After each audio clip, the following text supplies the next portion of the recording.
What happens when one of Hollywood's biggest stars gets ambushed on live television by a host who clearly has an agenda? What you're about to witness is one of the most uncomfortable exchanges ever caught on camera, where professionalism went out the window and things got personal real fast. This is the story of how George Stephanopoulos crossed every line in the book during what was supposed to be a routine promotional interview.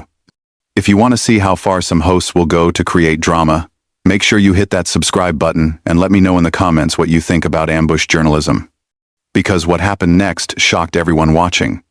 The morning started like any other promotional tour stop for Tom Cruise. He walked onto the Good Morning America set with his usual energy, that famous smile lighting up the studio as he settled into the guest chair across from George Stephanopoulos. The cameras rolled, the red recording lights glowed, and everything seemed perfectly normal for the first few minutes. "Tom, thanks for being here today." George began with what appeared to be genuine warmth. "I know you're here to talk about your latest project, but I have to ask you about something that's been making headlines." Tom's expression shifted slightly, a flicker of caution crossing his features, but his media-trained composure remained intact. "Sure, George, what's on your mind?"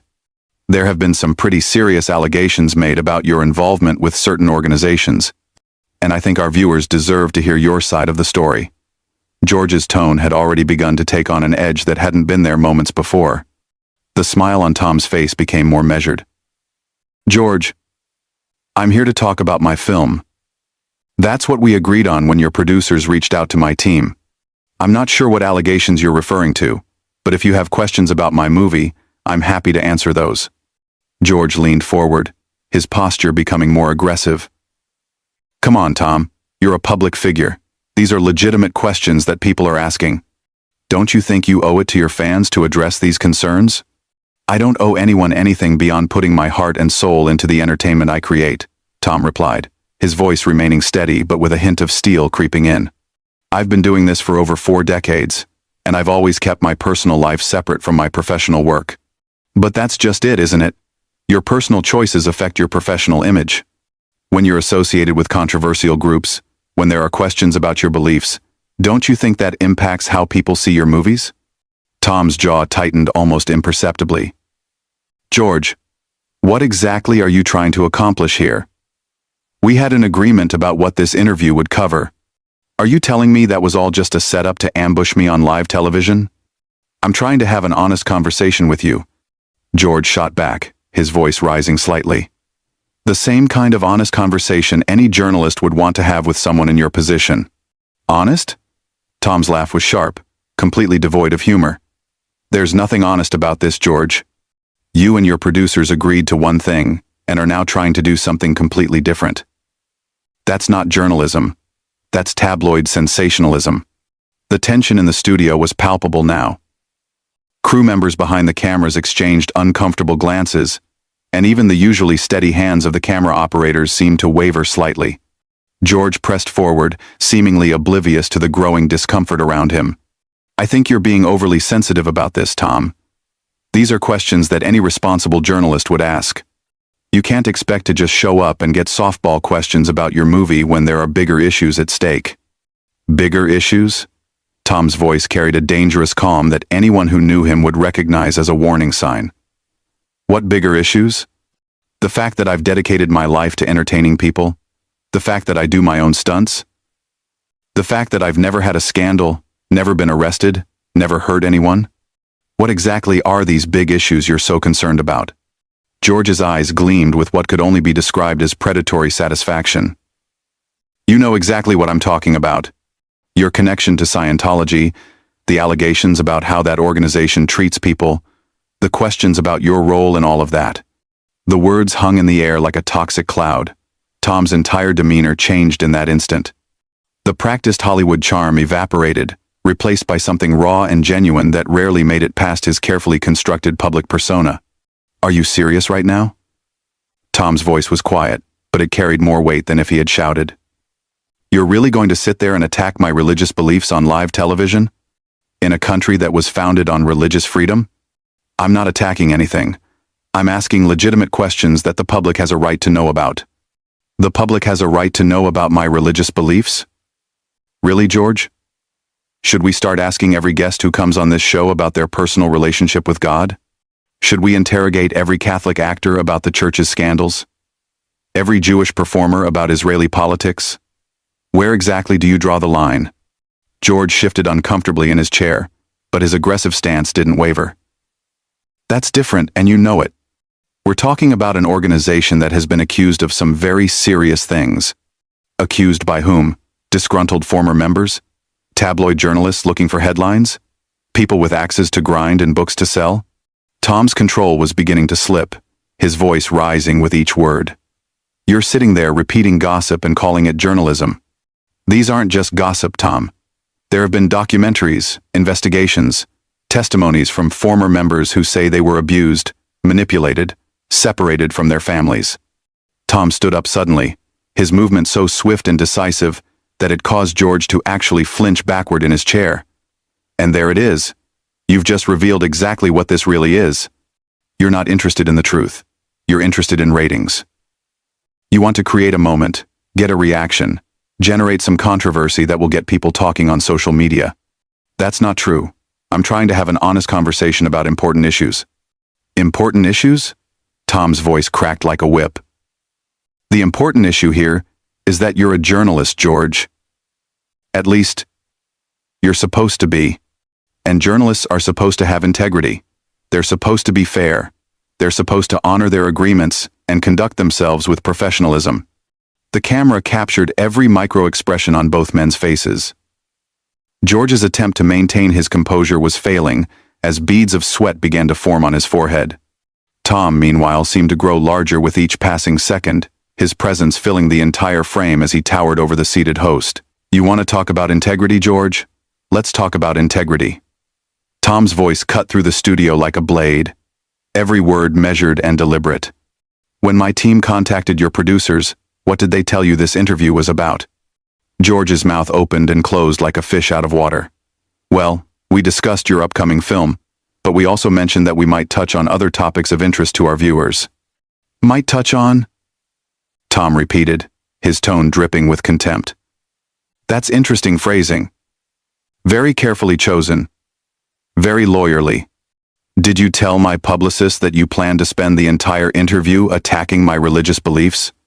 Did you mention that you were going to ignore everything we agreed to discuss so you could turn this into some kind of inquisition? Tom, please sit back down. We're having a conversation here. No, George, we're not having a conversation. Conversations require mutual respect and good faith from both parties. What you're doing is something entirely different. Tom remained standing, his presence dominating the set. You're trying to ambush me, and you're doing it badly. The host attempted to regain control of the situation, but his voice betrayed his growing desperation. I understand you're upset, but these are questions that people are asking. As a public figure, surely you understand that you're going to face scrutiny. Scrutiny about my work? Absolutely. Questions about my films, my performances, my dedication to my craft? Bring them on. I've been answering those questions for 40 years, and I love talking about what I do. Tom's eyes flashed with genuine passion before hardening again. But what you're doing isn't scrutiny, George. It's harassment disguised as journalism. That's a strong accusation. Is it? Let's break this down, shall we? Tom began pacing behind his chair, his movement controlled but predatory. You invited me here under false pretenses. You agreed to discuss my film, and then completely ignored that agreement. You've spent the last several minutes attacking my personal beliefs based on what you admit are just accusations and rumors.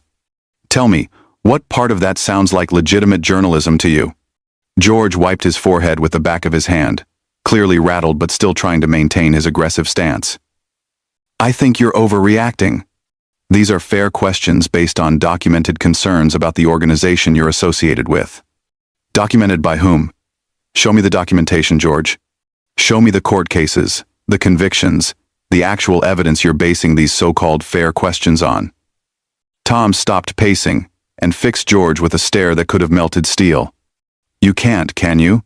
Because what you're really doing is repeating gossip and presenting it as fact. There have been multiple testimonies, investigative reports, documentaries that have raised serious questions. Testimonies from people who left the church under bad circumstances and have every reason to make false accusations. Investigative reports by journalists with clear biases. Documentaries made by people who never once attempted to get the other side of the story. Tom's voice rose with each point. That's what you're calling documentation? The studio had gone completely silent except for the two men's voices. Even the usually bustling background activity of a live television production had ground to a halt as everyone watched the confrontation unfold. You're being defensive, Tom. Defensive? Tom laughed, but there was no humor in it. George, if someone attacked your beliefs, your family, your integrity on live television based on nothing but rumors and hearsay, how would you react? Would you just sit there and smile while they destroyed your reputation? I would answer the questions honestly. Then answer this question honestly, George. How much research did you actually do before deciding to ambush me today? Did you reach out to any current members of my church to get their perspective? Did you investigate the sources of these accusations you're so eager to repeat? Did you fact-check anything, or did you just decide that ratings were more important than the truth? George's composure was cracking visibly now. His hands trembled slightly as he shuffled the notes on his desk. We did our research. We consulted multiple sources. Multiple sources who all told you exactly what you wanted to hear, right? Sources who confirmed your preconceived notions and gave you the ammunition you thought you needed to take me down on live television. Tom leaned forward, placing both hands on the desk between them. That's not research, George. That's confirmation bias dressed up as journalism. You're attacking me personally now. Am I? Or am I just holding up a mirror and showing you what you've been doing to me for the last 10 minutes? Tom's voice dropped to barely above a whisper, but somehow it carried more weight than when he had been shouting. The difference is, everything I'm saying to you is based on what you've actually done right here in front of millions of viewers. Everything you've said about me is based on gossip and speculation. These aren't just random accusations, Tom. There are patterns.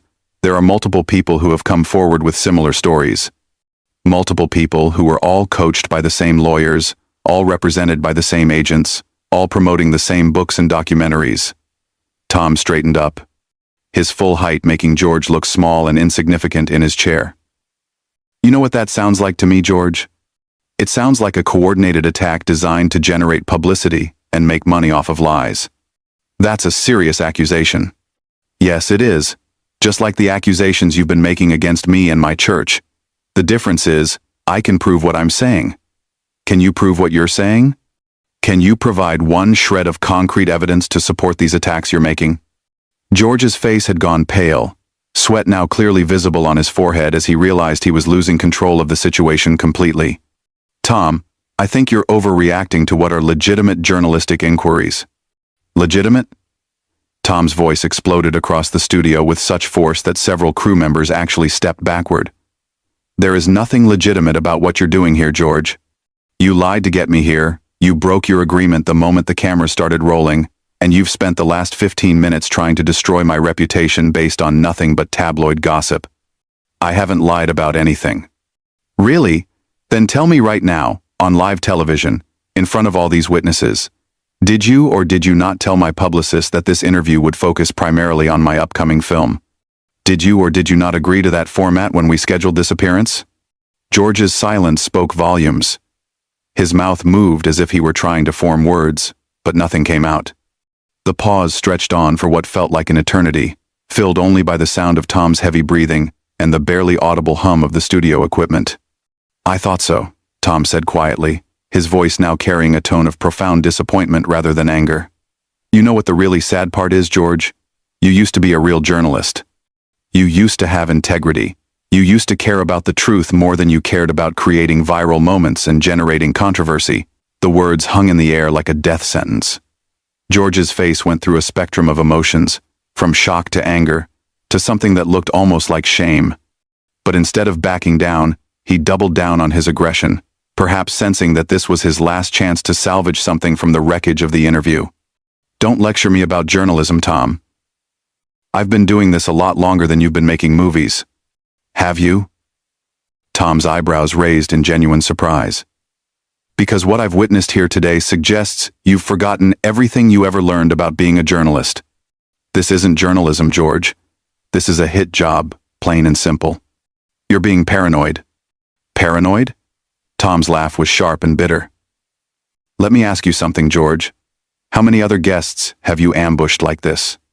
How many other times have you invited someone onto your show under false pretenses just so you could attack them on live television? Is this your new business model? George's jaw clenched as he tried to maintain some semblance of authority. I ask tough questions. That's what journalists do. Tough questions about relevant topics, sure. But this isn't tough questioning. This is character assassination. There's a difference. And the fact that you don't seem to understand that difference is exactly what's wrong with journalism today. Tom walked around to the front of his chair, positioning himself directly between George and the main camera. You know what a real journalist would have done, George? Enlighten me. A real journalist would have done actual research, instead of just reading gossip websites and watching hit pieces disguised as documentaries. A real journalist would have reached out to current members of my church to get their perspective, instead of just relying on disgruntled former members with books to sell. A real journalist would have honored their agreement about what this interview was going to cover. You can't expect to control every interview you do. I'm not trying to control anything, George. I'm trying to have an honest conversation about the work I've dedicated my life to. But you're not interested in that, are you? You're interested in creating a moment that will get picked up by social media and generate clicks for your network. George's mask was slipping completely now, his professional veneer giving way to pure desperation. You know what, Tom? Maybe people deserve to know about your involvement with an organization that has been accused of breaking up families, of harassment, of covering up abuse. Accused by whom? Tom's voice turned deadly quiet. Give me names, George. Give me specifics. Give me one single piece of concrete evidence to support these accusations you're so eager to throw around. There are documented cases, testimonies from former members. Former members who left under bad circumstances and have every financial incentive to make false accusations. Former members who are being coached by lawyers and publicity agents. Former members who are profiting from book deals and documentary appearances. Tom's voice grew stronger with each word. That's your evidence? That's what you're willing to destroy someone's reputation over? You're attacking the victims now. I'm questioning the credibility of people who have clear motives to lie, which is exactly what any responsible journalist should do before repeating their accusations as fact. But you didn't do that, did you, George? You just accepted their stories at face value because they fit the narrative you wanted to tell. The silence that followed was deafening. George opened his mouth several times, but no words came out. His breathing had become shallow and rapid, and a thin film of sweat covered his entire face. The power dynamic in the studio had shifted completely, with Tom now clearly in control, and George looking like a deer caught in headlights. You know what the really disgusting part is? Tom continued, his voice now carrying a tone of moral authority that was impossible to ignore. You're using your platform, your position of trust with the American people, to spread lies and destroy reputations. That's not journalism, George. That's propaganda. That's enough, George said weakly, but his voice carried no authority whatsoever. No, George, it's not enough. Because millions of people are watching this right now, and they deserve to understand what they're really seeing. They're seeing what happens when someone in a position of power decides that truth doesn't matter as much as ratings. They're seeing what happens when journalism dies and gets replaced by tabloid sensationalism. Tom began removing his microphone, his movements deliberate and final. You want to know what I believe in, George? I believe in hard work. I believe in dedication. I believe in treating people with respect and dignity. I believe in keeping my word and honoring my agreements. I believe in the truth. Where are you going? I'm leaving, George. Because unlike you, I still have some integrity left. Tom dropped his microphone onto the chair, the small device hitting the cushion with a soft thud that seemed to echo through the silent studio. I came here in good faith to talk about my work, and you turned it into an inquisition based on gossip and lies. George made one last desperate attempt to regain control. You can't just walk off. We're in the middle of a live broadcast. Tom turned back to face him, and the look in his eyes was devastating. Watch me. Tom, please, let's start over. Let's talk about your movie like we originally planned. Start over? Tom's voice was incredulous. George, you just spent 20 minutes attacking my character, my beliefs, and my integrity on live television. You think you can just say, "Let's start over," and everything goes back to normal? That's not how this works. I was just doing my job. No, George. You were doing something else entirely. You were pursuing a personal agenda disguised as journalism. You were trying to tear down someone you've never met based on rumors and speculation. That's not your job. That's just who you've chosen to become. Tom walked toward the edge of the set, his stride confident and purposeful. You know what's really sad about all of this? There are real journalists out there doing important work, asking tough questions about things that actually matter, holding people accountable for things they've actually done wrong. And then there are people like you, turning journalism into a circus for ratings. Tom, don't do this. Don't walk off. I'm not walking off, George. I'm walking away. There's a difference. Tom paused at the edge of the set and turned back one final time. I'm walking away from someone who lies to get guests on his show.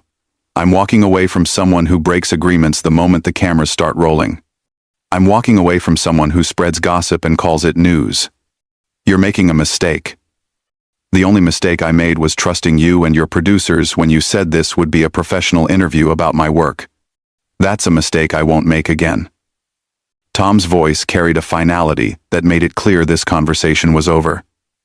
The American people deserve better journalism than this, George. They deserve the truth, not tabloid sensationalism dressed up as news. With that, Tom Cruise walked off the Good Morning America set, leaving George Stephanopoulos sitting alone at his desk, speechless and visibly shaken. The cameras continued to roll, capturing every second of the host's humiliation as he struggled to find words that would never come. The silence stretched on until finally, mercifully, someone in the control room decided to cut to commercial, ending one of the most devastating takedowns in live television history. That's what happens when someone with real integrity meets someone who's forgotten what integrity means.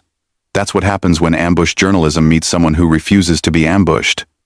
And that's exactly why Tom Cruise walked off Good Morning America, leaving George Stephanopoulos to face the consequences of his own actions. What did you think of Tom's response? Was he right to walk off? Or should he have stayed and continued the interview? Drop your thoughts in the comments below, and make sure to subscribe for more stories like this one.